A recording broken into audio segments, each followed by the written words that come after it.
Hi, Margaretta Elementary. This is Mrs. Bramel, and I will be reading Chapter 2 of The World According to Humphrey.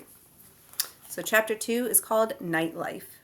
For the rest of the day, I felt sad, sad, sad. You look sad, Humphrey, Golden Miranda said when she was cleaning my cage right before lunch. According to the chart Miss Mack had left, it was her turn to take care of me. Thank goodness. Miranda was the best cage cleaner and never said, yuck. She put on throwaway gloves, then cleaned my potty corner, changed my bedding, gave me fresh water, and finally, oh joy, gave me fresh grain, some lettuce, and mealworms. This will make you happy, she said as she slipped me a special treat she had brought from home, cauliflower. Naturally, Miranda had good taste. I promptly saved it in my cheek pouch until I could store it in my sleeping house. Hamsters like to stash food for the future. After my cage was taken care of, I felt well enough to observe Mrs. Brisbane more carefully. Now, Miss Mack was tall, wore bright blouses, short skirts, and high shoes. She wore bracelets that jingle-jangled. She spoke in a loud voice and waved her arms and walked all around the room when she taught. Mrs. Brisbane, on the other hand, was short, with short gray hair. She wore dark clothes and flat shoes, and she did not jingle-jangle at all. She spoke in a voice just loud enough to hear and sat at her desk or stood at the chalkboard when she taught. No wonder I was feeling drowsy after lunch. All that nice food and all that soft talking. Is that all that hamster does? Sleep? She asked at one point as she glanced over at my cage. Well, he's Turnal, replied Raise Your Hand Heidi, Hopper. Raise your hand, Heidi, said Mrs. Brisbane. What's Turnal? You know, Turnal. He sleeps during the day, said Heidi. I was wide awake now. Nocturnal, I squeaked. Hamsters are nocturnal. Oh, you mean nocturnal, said Mrs. Brisbane. Almost as if she had understood me, she turned and wrote the word on the board. Can anyone else name an animal that's nocturnal? Owl, said Heidi. Raise your hand, Heidi, said Mrs. Brisbane. But that is correct. An owl is nocturnal. Anyone else? A voice shouted out, My dad! Mrs. Brisbane looked around. Who said that? He did, AJ. Garth Tugwell pointed at AJ. Both boys sat at the table nearest my cage. What about your dad? Mrs. Brisbane asked. AJ kind of squirmed in his seat. Well, my mom's always saying my dad is nocturnal 'cause he stays up so late watching TV. Stop giggling, Gail, and a few other students snickered. Mrs. Brisbane didn't crack a smile. His use of the word is correct, she said, though technically humans are not nocturnal. Any others? Eventually, the class came up with more names of nocturnal animals, like bats, coyotes, and possums. And Mrs. Brisbane said that the class would be learning more about animal habitats later in the year. Mrs. Brisbane said that the class would be learning more about animal habits later in the year. If she just looked at me, she could learn a lot more. But I noticed for the rest of the day that Mrs. Brisbane stayed far away from my cage, as if I had a disease or something. She read a mighty fine story to us in the afternoon, though. In fact, I couldn't get back to my nap afterwards. It was about a scary house and the scratchy noises and a ghost. Thump, thump, thump. The ghost came down the hall.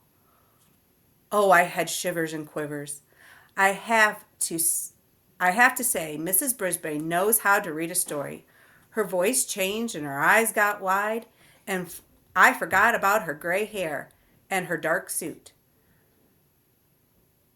To squeak the truth, my fur was on end. The story had funny ending because it turned out the ghost wasn't a ghost at all. It was an owl.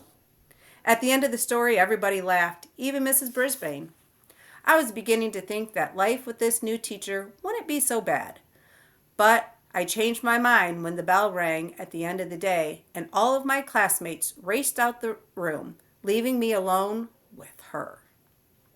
She erased the chalkboard and gathered up her papers. I could tell that we'd be going home soon. Suddenly, I began to worry. What if Mrs. Brisbane lived in a scary house with spooky noises and a thumping ghost? Or even worse, what if Mrs. Brisbane had a scary pet like a dog? My mind was racing as fast as I was spinning my wheels when she finally approached and looked down at me, frowning. "Well, you're on your own now," she said. With that, she closed the blinds and walked away. But I heard her mutter, "Rodent," under her breath. She left the classroom and closed the door. She left me alone, all alone in room 26. I had never ever been alone before. As the room slowly grew darker and quieter, I thought back to the happy times at Miss Mack's apartment. There were always cheery lights on and music and telephone talking and, oh dear, during the day I had never noticed how the clock on the wall ticked off the seconds by one very loudly. Tick, tick, tick. I was feeling sick, sick, sick. I wondered if there were any owls around room 26 or ghosts. I tried to pass the time by writing in my notebook about Pedorama and my days at Miss Mack's apartment. Writing took my mind off my jittery nerves, but eventually my writing paw began to ache and I had to stop my scratchings. If only I could roam free as I had at Miss Mack's apartment. Then I remembered the lock that doesn't lock.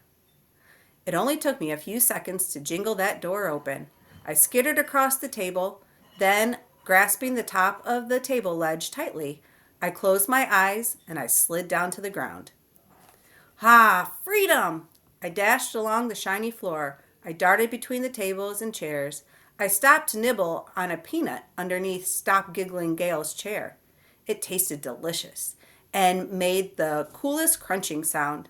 I chewed and chomped and gnawed and nibbled, and when I stopped, I heard a sound. Thump, thump, thump. Just like the story Mrs. Brisbane had read to us. Thump, thump, thump. Closer and closer down the hall, coming towards room 26.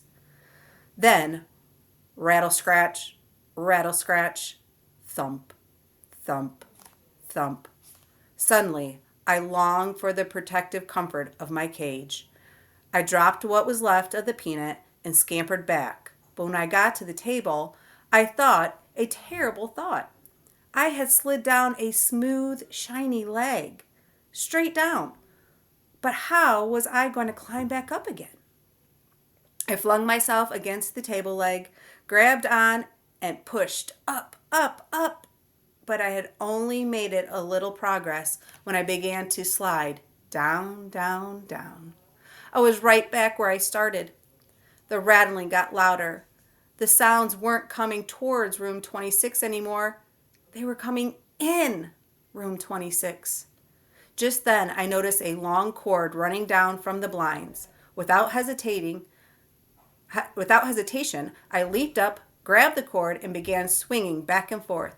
My stomach churned, and I wished I had never touched that peanut. But with each swing, I got a little higher off the ground.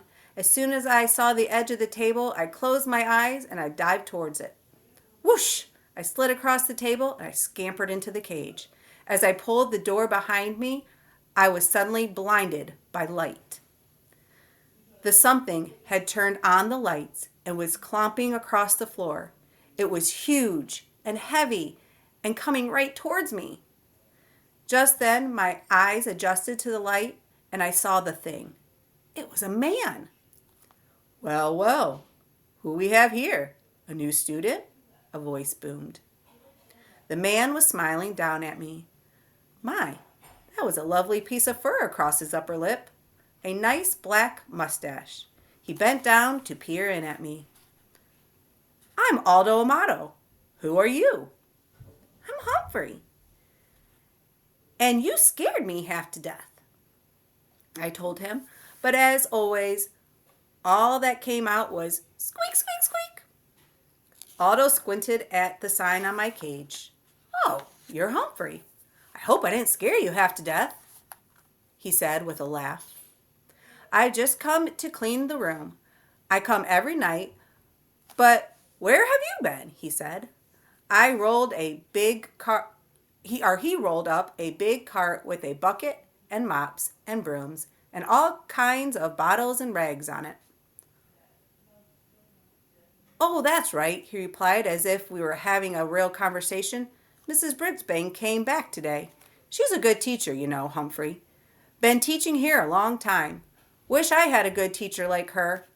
Say, do you like music, Humphrey?" Squeak, squeak, squeak. I tried to tell him I love music almost as much as I love Miss Mac. Suddenly, a song came blasting out of the radio on his cart, and he set to work, sweeping, mopping, moving desks, dusting. But Aldo Amato didn't just dust and mop. He spun and swayed. He hopped and leaped. He twisted and twirled. "How do you like the floor show?" Otto asked me as he grasped the mop like a dancer holding his partner. "Get it? A floor show? 'Cause I'm cleaning the floor?" Then Otto roared the biggest roar of a laugh I'd ever heard.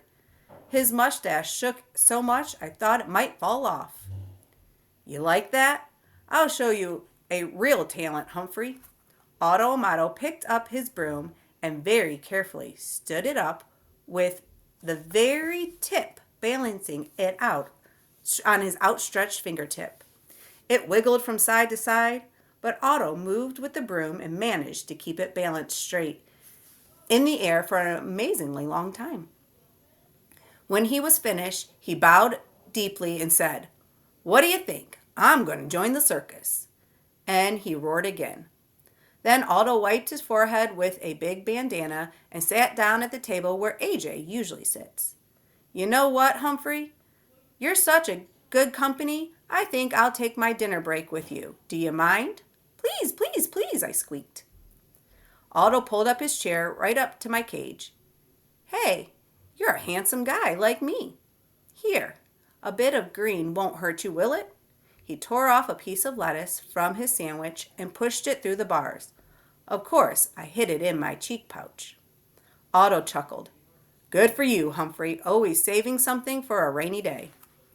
The two of us shared a very pleasant meal as Otto told me about how he used to have a regular job where he worked during the day, but then his company closed down and he couldn't find a job for a long time. He couldn't even pay the rent when he was lucky enough to get hired here at Longfellow School. He was glad to get the job, but it's lonely working at night because his friends work during the day. They can never get together like they used to. I tried to squeak to him about the creatures like me that are also nocturnal, and Otto listened. "I know you're trying to tell me something, Humphrey, but I can't tell what it is. Maybe you're just saying I'm not alone after all, huh?" Squeak! He understood. Otto stood up and threw his trash into the plastic bag on his cart. "Well, I've got a lot of other rooms to clean, my friend, but I'll be back tomorrow night. Maybe I'll take my dinner break with you again."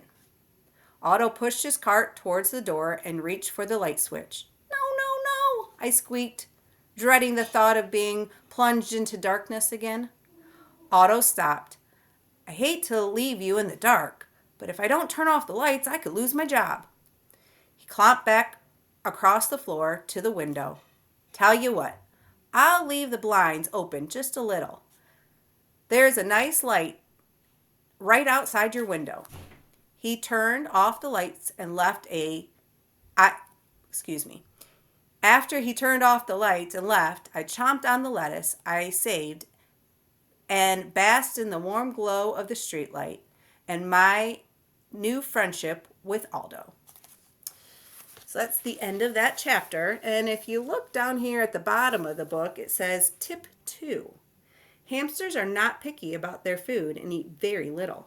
Make sure to feed your pet a wide variety of tasty foods. And that comes from the Guide to the Care and Feeding of Hamsters by Dr. Harvey H. Hammer. So I hope you guys enjoyed chapter 2 and enjoy the rest of this story. Bye.